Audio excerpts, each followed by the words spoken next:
Author Tim Willocks joins us to discuss his epic historical fiction, The Religion. In this turbulent and rapturous 16th century novel, a courageous adventurer is sent on an impossible mission amidst the turmoil of the greatest holy war the world has ever seen. First of all, Tim, tell us a bit about the storyline of The Religion. The Religion is the story of a man called Matthias Tannhauser, who's an arms dealer and an adventurer in the 16th century, who's recruited by a noblewoman called Carla to take her to Malta to try and find her long-lost son. They arrive there at the start of the Turkish invasion of Malta, which was one of the most brutal and harrowing feats of arms in military history. Describe your hero, Matthias Tannhauser. He's big, he's ballsy, he's intrepid, he's resourceful. He loses his family when he's a boy. And in a sense, one of his underlying unconscious themes in the novel is his search to replace that lost family. It's also about his search for faith.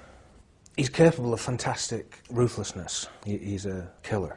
There's a lot of religious conflict in the world today. Did any of this influence you? I didn't attempt to draw any direct parallels with contemporary war, because I wanted to be true to the 16th century. I wanted to be true to the characters and the events of that time. War is the most complex human activity. The way human beings interact during war, their emotions are so intensified and heightened. The meaning of life becomes more extreme. Even among civilian populations, people behave differently with each other. They love each other more intensely, they hate each other more intensely. Your main female character is Carla. Did you base her on any real-life or literary women? I didn't have a particular individual in mind, but the things she struggles with, the social and religious pressures, were certainly very prevalent at that time. Another unusual aspect of the 16th century is that there were so many unusual and powerful women around. In the top lead, you had Queen Elizabeth I and Catherine de Medici and Mary Queen of Scots. Women had, in many ways, more freedom and respect and socio-economic power at the 16th century than in subsequent centuries. So Carla's drawn from that kind of broader portrait of the possibilities of being a woman in the 16th century. Can you tell us a bit about the two foes that stand against each other in the war, the Knights of St. John of Jerusalem and the Great Armada of the Emperor of the Ottomans?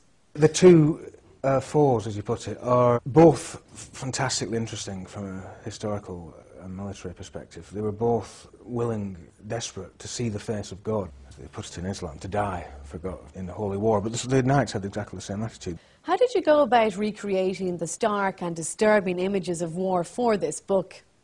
I imagined myself being there as vividly as possible. No matter how extreme and harrowing and graphic my novel is, it can't even begin to compare to what actually went on there, or to what's going on now. The whole literature of the human race, virtually every country you can name for 2,000 years, celebrates war and heroic, violent men. War is the greatest show on earth. The Religion marks the beginning of a sweeping trilogy that is destined to take the reading world by storm. Vivid in historical detail, this intoxicating tale of adventure, war and passion is masterfully told.